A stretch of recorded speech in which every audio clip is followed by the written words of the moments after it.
So you got yourself a brand new Sony A6700 and you've just seen my thumbnail which says that your photos suck. Well, don't take it personally, I don't mean it literally, I mean it that you might not be getting the best quality photo from your Sony camera because you've not got the settings correct. Let me show you what I mean. In camera mode, go into your menu, go down to the red category, that is shooting, go to number 1 which is image quality, then click on JPEG HEIF switch. And in here we have 3 options, and to get the best quality out of your camera you have to select the bottom one which is HEIF 422. Not only are you going to get higher quality images over JPEG, you're also going to get better colour depth. But there is a downside to using this, and we get a warning showing us exactly what this is. And the warning says a corresponding environment is required for playback of still images recorded in HEIF. And what this means in the real world is that most PCs and laptops simply cannot handle this file format, and thus you cannot view your images on these devices. But there is a way around this, and I'll be showing you that in a minute. But first let me show you what happens if you try to view this image file type on a standard PC. First, let's go take some photos in this image file format and then transfer them onto our PC. And here you can see our photos, and if we check the properties you can see that they're HEIF files, and when we try to open them something weird happens where the resolution of the image is not correct. It shows a thumbnail preview size image of our photo rather than the full size image, and if you zoom in it's not the right resolution and it's all pixelated.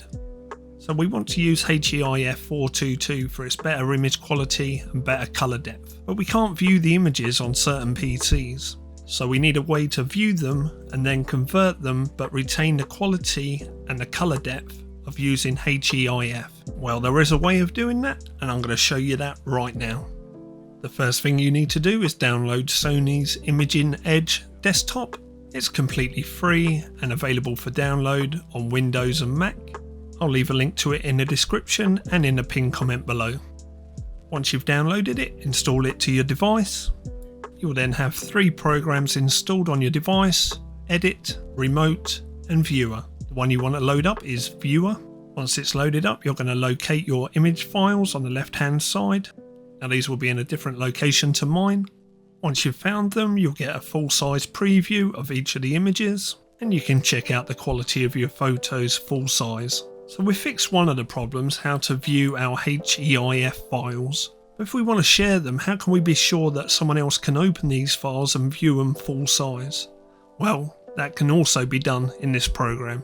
Let me show you how. Select all the images that you're going to be sharing by holding down Control on your keyboard, then right click on one of the images, go up to Export HEIF format files, click on this. You then get a few different options.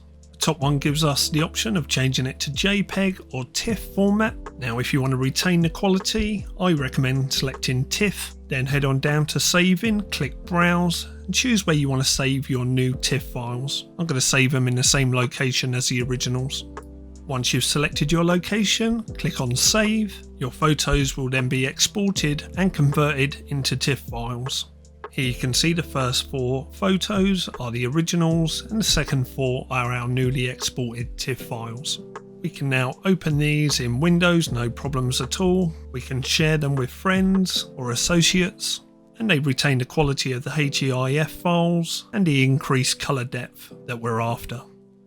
So there you have it. If you want the best quality photos from your camera without the hassle of editing them in RAW format, then this is the way to go.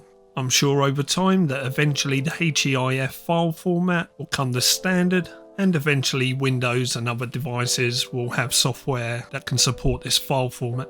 But for now, this is a workaround for anybody that does want the best image quality from their Sony A6700. Well, that's going to bring this video to an end. If you've enjoyed it, please give it a big thumbs up, leave a comment below. If you want to see further videos from myself, please consider hitting that subscribe button. But for now, that's it. We'll catch up in the next video. Thank you very much for watching.